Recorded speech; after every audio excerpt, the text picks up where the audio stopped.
ప్రపంచ పెద్దన్న పాత్ర పోషిస్తున్నానంటూ గొప్పలు చెప్పుకునే అగ్రరాజ్యం కీలక సమయాల్లో చేష్టలుడిగి చూస్తూ ఉండిపోవడం విమర్శలకు తావిస్తోందా? ఒకప్పుడు భారత్ పాక్ ఉద్రిక్తతల వేళ నా చలవే నా చొరవే అంటూ భుజాలు చరుచుకున్న అగ్రరాజ్యం ఇప్పుడు అదే తరహా ప్రకటనలు చేసినా నమ్మే పరిస్థితి లేదని అంతర్జాతీయ విశ్లేషకులు ఘంటాపథంగా చెబుతున్నారు. ఆనాటి సంఘటనలను తమ ఖాతాలో వేసుకుని విజయ గర్వంతో అన్నటువంటి అగ్రనేతల మాటలు ఇప్పుడు నీటి మూటలుగానే మిగిలిపోతున్నాయా?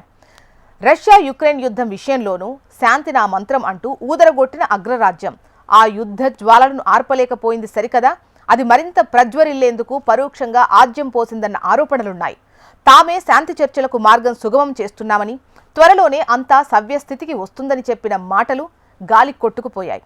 క్షేత్రస్థాయిలో మాత్రం విధ్వంసం తారాస్థాయికి చేరి మానవతా సంక్షోభం నెలకొంది. మరోవైపు ఇజ్రాయెల్ హమాస్ పోరులో అయితే నేను రాగానే అంతా సవ్యస్థితికి వస్తుంది అన్న భరోసా గాల్లో కలిసిపోయింది. రోజు రోజుకు అక్కడ పరిస్థితి మరింత దిగజారుతుండడం అమెరికా నిస్సహాయతకు నిలువెత్తు నిదర్శనంగా మారింది.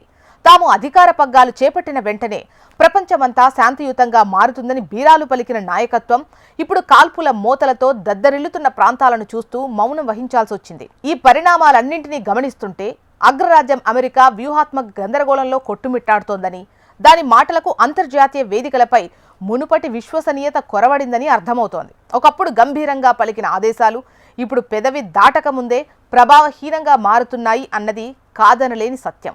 ప్రపంచ యవనికపై అమెరికా పలుకుబడి క్రమంగా పలచనవుతోంది అనడానికి ఈ సంఘటనలే నిలువెత్తు సాక్ష్యాలుగా నిలుస్తున్నాయి. భవిష్యత్తులో అమెరికా ఇంకెంత బలహీనమైన దేశంగా కనిపిస్తుందో చూడాలి. అమెరికా స్థానాన్ని చైనా ఆక్రమించుకునే అవకాశాలు ఎక్కువగా కనిపిస్తున్నాయి.